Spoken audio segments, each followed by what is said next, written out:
Hey everyone, it's Michael Kikle. I hope you're doing well today, and I have a review here for Batman Detective Comics Volume 8, On the Outside. This follows up as the first volume of a brand new ongoing, continuing after the James Tynion IV era of Detective Comics for Rebirth.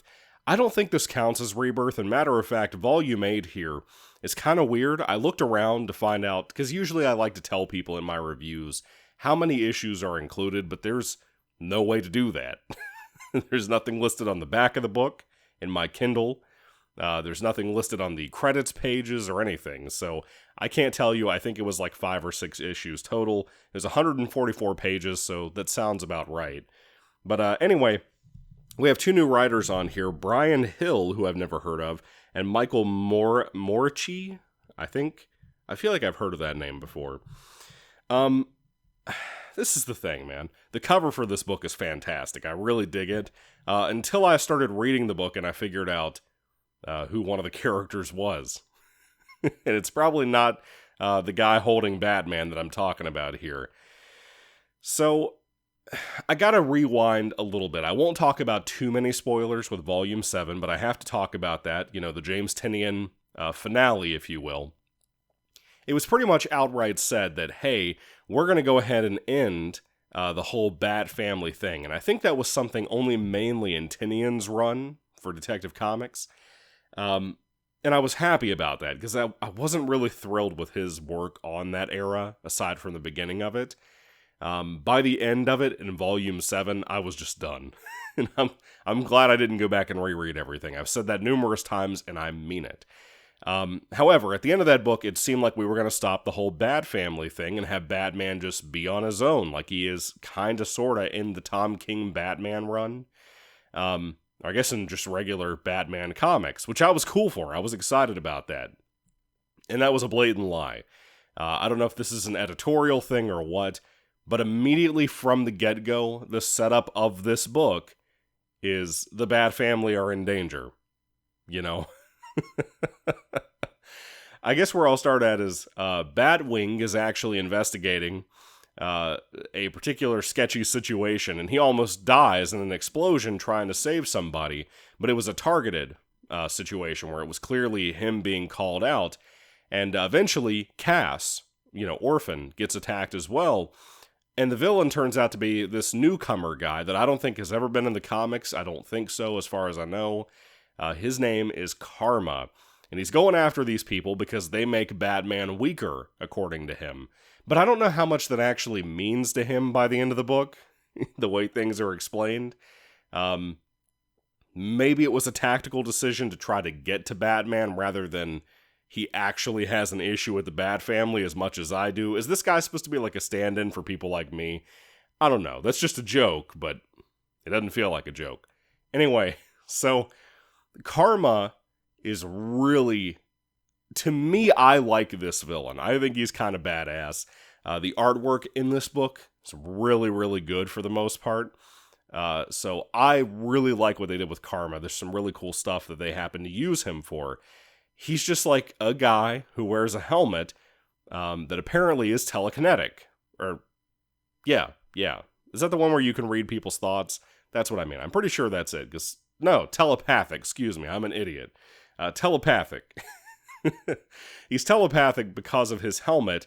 I don't want to go into too much about why. They don't give you a ton of explanation for that, but it is what it is. And he carries like a samurai sword looking thing, and, he goes after the Bat family, and mainly to get to Batman. And there's a lot of inner turmoil amongst the different Batman people, I guess you could say, bad people, talking about how to deal with this guy. And the first thing Batman jumps to in issue 1 of this, that is part of what I was referencing earlier with the cover, Batman, for some reason, and it probably has to do with the CW show being a thing, he goes to find Black Lightning. Oh.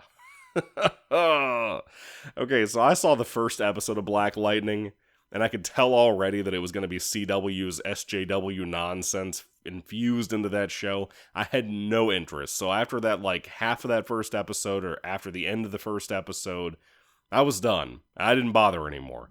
Never read a comic with Black Lightning in it. I don't think he appeared in Injustice. I didn't read the whole of Injustice, but most of it. I don't think he appeared in that, as far as I remember. I can't stand this character. I think he's so fucking lame. And that's the weird thing, too. I'm a big fan of Static Shock. I love the Static Shock cartoon from back in the day. I used to wake up especially early as a kid to watch it on Saturday mornings, and I actually own the first season of it. Big fan of Static Shock. I'm pretty sure that's not that character grown up. I'm pretty positive. I could be wrong about that. But anyway, so I like Static. I can't stand Black Lightning. And he is a principal in a school. Apparently when he uses his lightning powers, it puts him into a little bit of pain, but that's never fully demonstrated here. Not to the fault of the book, just to my lack of exposure of this character. So again, I don't really know anything about Black Lightning, aside from his job. Batman takes this guy, who obviously he studied up on, but he doesn't know him, you know?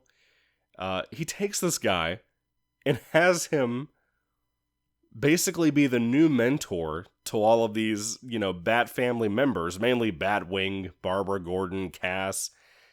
Bro, what the fuck? Why, of all people, would Batman need Batwing, or Black Lightning, to do that? Maybe it's more of like a babysitting situation, but I don't even think by the end of the book that Black Lightning really fits in all that much. That's just my opinion. I don't really think he serves as much purpose as the writers would like you to think he does by the end of this little, you know, collection of issues, whatever. I can't stand Black Lightning. He was okay and tolerable here compared to that shitty CW TV show that I'll never watch again. But that's about it. This is just not very good. And it's sad because I feel like Batman is kind of wasted here, even though he has his really awesome moments of trying to take down Karma, trying to figure out of like, how do you attack a guy who can read your mind? If you're fist fighting this dude, he knows what you're gonna do. So how do you fight somebody like that? We've seen this done a million times in movies and TV shows and stuff, and probably in comics too, even though I haven't seen it as much in comics from my exposure to comics. How do you do that? Well, it's interesting, and I like what they do here. I won't get into it, but the backstory of Karma, I really dig. He's really, really got a cool background. I don't know how fair it is to Batman, per se. That's not like a weird thing like bringing back like Thomas Wayne or a secret brother or anything like that. I don't mean it like that. But Batman's involvement in Karma coming back around into his life is... I don't know how fair that is. I don't know if I like that or not. But as a story overall, I had a decent time. I think it was better than the last couple of volumes of Tinian's run that I reviewed so far. But it's not on a great foot, but it's a little bit of a step up from what I remember on Tinian's run. But it kind of feels like a filler bunch of writers, right now anyway. So anyway, that's just how I feel. Hopefully they get their footing by the time Volume 2 comes around. I'm glad that pretty much all of this stuff with Karma is wrapped up by the end of this book, in case you want to check it out. It's fine for what it is. I don't know how much I'd recommend it to people, especially newcomers to comics. This is a great jumping on point, but I don't know how much I'd recommend it, because you look around, and this is the problem with Bat Family stuff, and this is the problem with comics too. You look around, and it's like, where do you even... Like, how would somebody as a newcomer understand any of these other characters, like Black Lightning, who's not even popular, who's never in Batman comics? How would they understand Orphan or Cass or anybody? Batwing, for that matter. They wouldn't know any of these people. You know, so I don't know. Comics have a lot to learn from manga about just having a starting point, a traditional starting point, and going on as an ongoing. You know what I mean? I know it's probably a little too late for that, but it's also not when you look at things like Batman Earth 1. Anyway, what do you think about Batman Detective Comics Volume 8 on the outside? Did you love it? Did you hate it? Did you like what the new writers did? Kind of picking up a new era for Batman. Again, I don't think this counts as rebirth at all anymore. I don't think it did anymore by the end of Tinian's run. So anyway, I'd love to hear what you all have to say about it. Do you like Karma as a villain? Is he not one of the coolest villains you've seen in a while in comics? To me, he was. He's kind of a nice street level, though. He doesn't really have a whole lot of, wacky powers and stuff. He's more of like a telepathic Batman. That just occurred to me, but that's pretty much what he is. It's kind of neat. Anyway, thank you all for watching, guys. God bless you all. Catch you later, and goodbye.